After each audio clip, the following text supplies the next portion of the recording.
Il va y avoir dans les prochains 12 mois, pas loin de 16 000 entreprises québécoises, de PME québécoises qui vont être à vendre sur le marché. 16 000, ça paraît beaucoup. Est-ce qu'on subit en ce moment une crise de succession dans les PME parce que le Québec est une terre de PME, ou est-ce que c'est une opportunité? On en parle aujourd'hui avec notre collaborateur Alexandre Vézina, stratège entrepreneurial, dans cet éclairage affaires du balado InfoBref. Ça tombe à pic puisqu'il se tient justement ce mardi 31 mars à Montréal, un sommet annuel du repreneuriat. C'est l'expression qui est devenue populaire dans les dernières années pour parler de cette transition, la reprise d'une entreprise qui n'est pas juste un rachat, mais qui est une nouvelle expérience entrepreneuriale pour ceux qui la reprennent.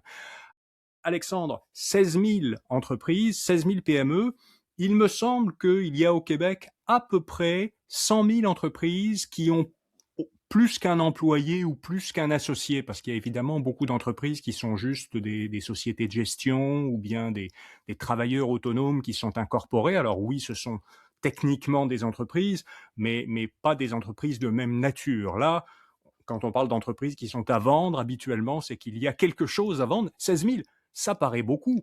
Comment est-ce qu'il faut interpréter ça? On peut l'interpréter de deux façons. D'un, il y a des belles opportunités générées dans le marché pour des gens qui veulent acheter, sauf qu'il y a de moins en moins d'acquéreurs également. Donc, c'est un chiffre qui peut devenir aussi trompeur parce qu'il y a beaucoup d'entreprises qui vont changer de main, qui créent une pression importante aussi sur notre système économique présentement.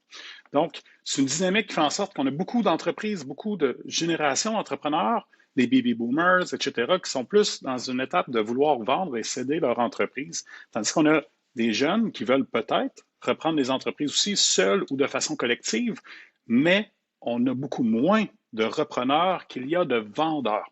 Un peu comme la pénurie de main-d'œuvre, hein, qu'on voit venir et qu'on est dedans depuis quelques années déjà, mais c'est la même chose. On a des pénuries d'entrepreneurs. On a moins de personnes qui sont prêtes à acheter finalement des entreprises. Donc, c'est un marché qui fait en sorte que c'est assez actif présentement, mais c'est un marché qui est déséquilibré. Donc, dans les conséquences potentielles, c'est quoi? C'est qu'il y a des entreprises qui risquent de fermer. Parce que, en fait, qu'est-ce qui se passe si une entreprise ne retrouve pas de repreneur et puis peut-être quand on parle de reprise aussi, il faut peut-être préciser que on sous-entend en fait qu'il s'agit de poursuivre l'entreprise telle qu'elle est, plutôt que d'un rachat qui est plus une intégration, une absorption par un joueur plus gros, beaucoup plus gros, et qui parfois aussi est un joueur qui n'est pas québécois. Il y a aussi cette problématique de garder la propriété le plus possible, enfin tant que ça fait du sens économiquement, de la garder au Québec. Alors, si une entreprise ne trouve pas de repreneur, qu'est-ce qui se passe? Et c'est un bon point que tu amènes parce que, Patrick, il y a beaucoup d'entreprises qui risquent de changer de main au profit d'intérêts étrangers. Puis ça, il faut faire attention. Mais la base, tu l'as mentionné, c'est un entrepreneur doit assurer la pérennité de son entreprise. Donc, il faut qu'il trouve la bonne façon de s'assurer que les produits et services continuent d'être diffusés. Euh, les entreprises qui changent de main ou qui, s'ils ne trouvent pas de repreneurs, ça ne fera pas toutes des faillites. C'est juste des entreprises qui risquent aussi de fermer. Puis ça, c'est très silencieux, puis c'est très sournois. Parce qu'on parle de commerces de proximité qui vont juste arriver avec une pancarte dans la porte éventuellement. Une PME manufacturière qui cesse ses opérations, une entreprise de services qui disparaît, etc. Il y a un impact, puis l'impact est divers. Donc, il y a un impact parce qu'il y a des emplois. Il y a des employés qui vont perdre leur emploi directement. Il y a des clients qui devront se trouver des solutions alternatives, puis peut-être pas directement dans leur région. Il va falloir qu'ils regardent et élargissent leurs horizons. Puis il y a des fournisseurs qui vont perdre des partenaires également. Mais surtout, il y a du savoir-faire qui va disparaître, qui risque d'aller ailleurs. Puis ça, c'est extrêmement difficile à reconstruire parce que les entreprises, souvent, euh, ce savoir-faire-là, au niveau des entreprises qui ont des spécialités surtout, mais c'est des savoir-faire qui se sont bâtis souvent sur 10, 15, 20 ans. Et il faut savoir transférer ça à une nouvelle génération, autant le savoir que la qualité des produits et services qui sont faits. Donc, il faut trouver la bonne courroie d'information. Est-ce que les entrepreneurs qui sont à la tête en ce moment d'entreprises que souvent ils ont bâties ou que parfois ils ont bâties avec en famille ou dont ils ont hérité parfois, parce que c'est ça aussi parfois c'est un, il y a pas forcément de repreneurs à l'intérieur de la famille. Est-ce qu'ils sont conscients de ce problème-là? Parce que je ne connais pas les statistiques, mais je crois qu'en fait beaucoup d'entreprises, on pense qu'elles sont toutes revendues, mais il y en a quand même beaucoup qui arrivent en fin de vie et qui ferment. Est-ce que les entrepreneurs sont conscients de ça? Nous, oui, non et oui. Il y en a qui sont conscients, mais ils voient ça tellement plus tard qu'ils arrivent à la dernière minute et ils disent OK, là, je suis prêt à vendre. Mais c'est un processus, ça prend du temps, puis il faut le faire adéquatement pour pouvoir vendre aux bonnes personnes qui vont assurer justement cette pérennité-là. Si tu savais, Patrick, le nombre d'entrepreneurs que je vois qui me contactent, qui disent OK, là, Alex, je suis prêt à vendre ou je veux vendre mon entreprise. Puis pourquoi? Des fois, c'est un coup de 2 par 4. Il y a un entrepreneur présentement, il est gravement malade. Il n'y a pas de relève à l'interne, il n'a pas pensé à développer son entreprise pour maximiser sa valeur, pour pouvoir le vendre adéquatement. Donc, il se retrouve avec une entreprise qui ne vaut pas grand-chose, mais lui, il aimerait ça avoir des millions pour. Donc, il faut prendre le temps de bien faire les choses. Donc, pour connaître la réelle valeur de l'entreprise, un processus de relève, ça se planifie. Moi, mes meilleurs clients, les propriétaires d'entreprise, c'est souvent 5 ans 5 ans avant, ils commencent à bâtir, à maximiser la valeur de l'entreprise, à voir les différents scénarios, voir qui pourrait reprendre de façon individuelle ou collective. Parce qu'on voit beaucoup d'entrepreneurs, des entrepreneurs potentiels qui se mettent ensemble pour racheter, pour avoir accès à du capital et racheter une entreprise pour assurer la pérennité. Parce que quand c'est une entreprise qui est déjà en fonction depuis un certain nombre d'années, il y a une certaine valeur au niveau des équipements, des immobilisations. Puis des fois, dans les risques, c'est lorsqu'ils arrivent pour faire financer cette entreprise-là, bien, là, on rajoute des dettes sur l'entreprise, alors que des fois, c'est des entreprises qui n'avaient plus aucune dette. Donc, ça crée une pression supplémentaire. Donc, ça fait partie des défis. Donc, il faut savoir se planifier. Les entrepreneurs, souvent, arrivent à la dernière minute. Pourquoi? Parce qu'ils sont pris dans les opérations de leur entreprise. Puis une entreprise qui n'est pas capable de vivre, je veux dire comme ça, survivre, si son propriétaire n'est pas dans les opérations au quotidien, bien, ça crée une situation très, très, très, très difficile pour un acquéreur parce que le temps fait en sorte que bien, ça prend beaucoup plus de temps pour transférer cette entreprise-là. Donc, il y a beaucoup de game de processus aussi rattachés à ça. Donc, la dépendance aux propriétaires, c'est souvent un frein, mais les entrepreneurs qui ont souvent les œillères, travaillent dans leur entreprise, dans les opérations et oublient cet aspect-là qui est quand même assez essentiel. Donc, un entrepreneur doit avoir le recul nécessaire présentement pour avoir une lecture juste de combien ça vaut mon entreprise réellement. Puis qu'est-ce que je dois faire pour maximiser cette valeur-là, 2.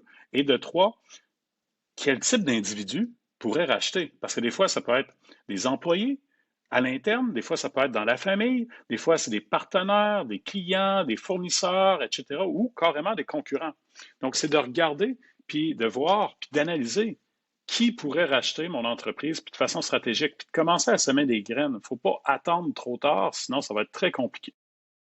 Alors si on change de perspective et puis qu'on regarde maintenant du côté des acquéreurs, parce que là, il semble qu'un élément de la problématique, c'est qu'on manque d'acquéreurs. Il semble qu'il y ait peut-être plus d'entreprises à vendre que de gens qui sont prêts ou qui ont exprimé un intérêt à en acheter une. Est-ce qu'on a un déséquilibre là? Tout à fait, il y a un déséquilibre, puis c'est pas juste une question d'intérêt, c'est aussi avoir les moyens. Parce que acheter une entreprise existante, ça coûte de l'argent ou du capital. Bon, il y a des astuces qui peuvent faire en sorte qu'on peut aller chercher l'argent, le bon argent au bon moment, au bon endroit aussi, puis il y a des structures financières qui permettent de faire les choses, mais ça prend quand même un certain investissement minimum. C'est pas tout le monde qui a les reins assez solides pour racheter une entreprise existante non plus. Donc, il faut regarder puis trouver des solutions. Ceci étant dit, il y a quand même moins de repreneurs potentiels. Si on regarde juste la courbe démographique du Québec, comme au niveau des employés, on suit la même courbe. Fait qu'il y a beaucoup plus de personnes qui vont prendre leur retraite dans les prochaines années que de personnes qui rentrent sur le marché du travail. Donc, ce déséquilibre-là fait la même chose au niveau des entreprises, au niveau des entrepreneurs. Donc, il faut chercher ces entrepreneurs-là et pour des entrepreneurs qui sont déjà en opération, on ne se cachera pas, ça crée des belles opportunités aussi parce que les vendeurs deviennent aussi un peu plus négociables parce qu'ils ne veulent pas rester pris avec leur entreprise. Donc, il y a plein de façons de voir, il y a plein de modèles aussi d'acquisition, Mais c'est là que ça vaut la peine de s'informer, de prendre le temps, de prendre du recul, puis d'aller voir qu'est-ce qui se passe. Fait que autant les entrepreneurs qui ont déjà leur entreprise doivent s'informer, discuter, se faire accompagner, qu'autant que des repreneurs potentiels aillent chercher de l'information, voient les potentiels, voient comment qu'on peut racheter une entreprise aussi en fonction de l'intérêt. Parce que des fois, il y a certains domaines, il y a une question d'intérêt, il y a une question de compétence. Exemple, moi, demain matin, si j'achète un garage de mécanique automobile, je ne peux pas me mettre les mains dedans.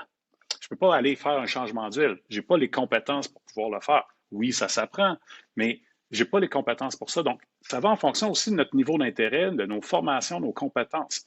Donc, c'est là qu'il faut regarder, puis ça crée quand même une espèce de déséquilibre dans certains domaines. En termes d'achat d'entreprise, on voit facilement, on peut facilement imaginer quelqu'un qui exploite déjà une entreprise dans un secteur, qui est déjà profitable, qui est déjà établi. Il voit un concurrent, un fournisseur ou une entreprise avec laquelle il fait affaire dans un domaine qu'il connaît. Bon, bah, acheter cette entreprise-là, c'est une façon de faire grossir sa propre entreprise, d'accélérer son développement, de consolider, de se protéger à la limite. On voit facilement cette logique-là. Maintenant, j'aimerais te demander, d'un point de vue plus d'un entrepreneur, je dirais plus individuel, qu'il s'agisse d'un jeune entrepreneur ou donc de quelqu'un qui n'a pas en ce moment une structure d'entreprise, mais qui soit à la fibre entrepreneuriale, soit voudrait, soit est intéressé par le domaine, est intéressé par l'entreprise. La perspective dans ce cas-là est différente.